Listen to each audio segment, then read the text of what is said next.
नमस्कार दोस्तों, आप सभी का हमारे चैनल ध्येय ज्ञान धारा पर स्वागत है। दोस्तों, आज से हम लोग यूपी ट्रिपल सी लेखपाल के लिए हिंदी सब्जेक्ट स्टार्ट कर रहे हैं, जिसमें आज हम लोग एक नया टॉपिक देखेंगे, महत्वपूर्ण तद्भव एवं तत्सम।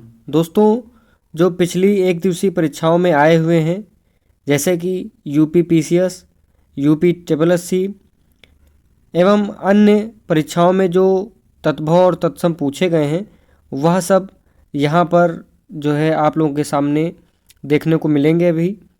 दोस्तों, यह सेशन लास्ट तक देखिएगा आप सभी लोग, और बिना टाइम गंवाए स्टार्ट करते हैं आज का यह सेशन, महत्वपूर्ण तद्भव एवं तत्सम।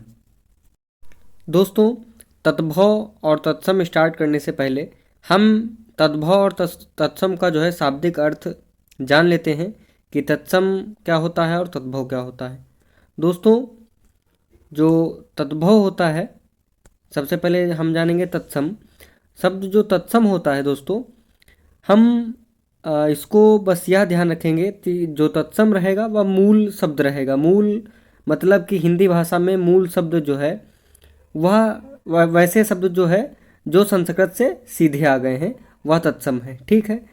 और जो तद्भव रहेंगे, जो हम लोग की सामान्य भाषा शैली में, सामान्य बोलचाल की भाषा में यूज किए जाते हैं, बोले जाते हैं, वो तद्भव शब्द होते हैं।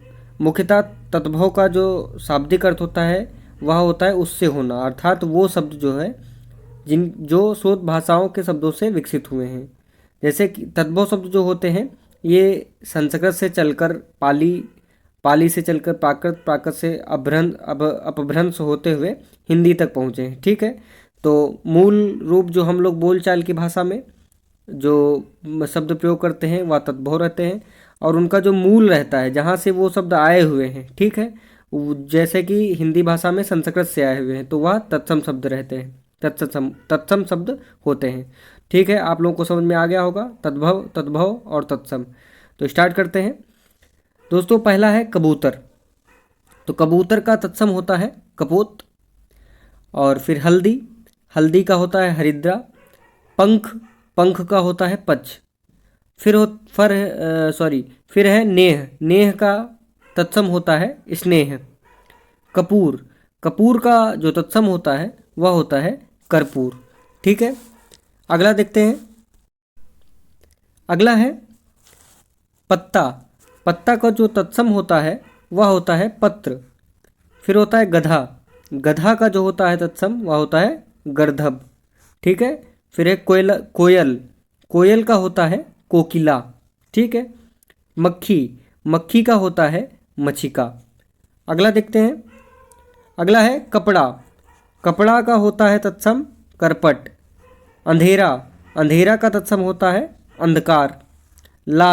लाज का तत्सम होता है लज्जा। फिर है कंधा का तत्सम होगा स्कंद। ठीक है, अगला देखते हैं।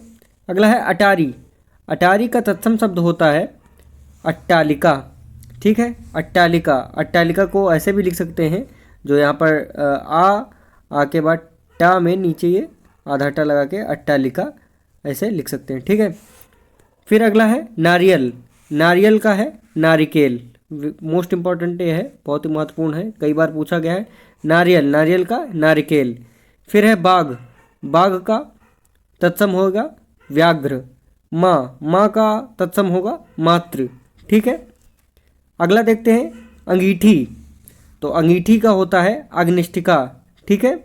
सूरज का होता है सूर्य। जैसे कि अब दोस्तों देख लें, हम लोग सामान्य बोलचाल की भाषा में जो दिन प्रतिदिन भाषा हम लोग प्रयोग करते हैं, वह उसमें हम लोग सूरज बोलते हैं, लेकिन उसका शुद्ध जो शब्द रहता है, जो संस्कृत शब्द रहता है, वह होता है सूर्य। ठीक है, इसी सूर्य से या सूरज बना है, इसीलिए हम लोग कहते हैं तत्सम से तद्भव, मतलब संस्कृत से हम लोगों की बोलचाल भाषा में शब्द लिए गए हैं। ठीक है, प्रयोग करते हैं। फिर अगला है आँख का होता है अच्छी। सिंगार का होता तत्सम होता है श्रृंगार। ठीक है, इसको हम लोग ऐसे भी लिखते हैं श्रृंगार। ठीक है, इसको ध्यान रखिएगा। फिर अगला है गेहूँ। बहुत ही महत्वपूर्ण यह शब्द है, कई बार पूछा गया है परीक्षाओं में। गेहूं, गेहूं का होता है गोधूम, ठीक है। खंडहर, खंडहर का होता है तत्सम खंड गृह। फिर होता है देवर, देवर, देवर का होता है दिवर। इस दिवर को हम लोग ऐसे भी लिख सकते हैं, द्विवर, ठीक है। फिर अगला है करोड़, करोड़ का तत्सम है कोटि, ठीक है। तो दोस्तों यह जो है कुछ महत्वपूर्ण तद्भव और तत्सम थे। दोस्तों यह फर्स्ट पार्ट है। अब कुछ महत्वपूर्ण जो पिछले वर्षों में पूछे गए हैं और कुछ नए शब्द आप लोग के सामने अगले सेशन में देखने को मिलेंगे। वीडियो को, सेशन को लास्ट तक देखने के लिए आप सभी का धन्यवाद। आप अगर जो इस चैनल पर नए हैं तो आप हमारे इस चैनल ध्येय ज्ञान धारा को जरूर सब्सक्राइब कर लीजिए और अपने दोस्तों के साथ शेयर करिए। धन्यवाद।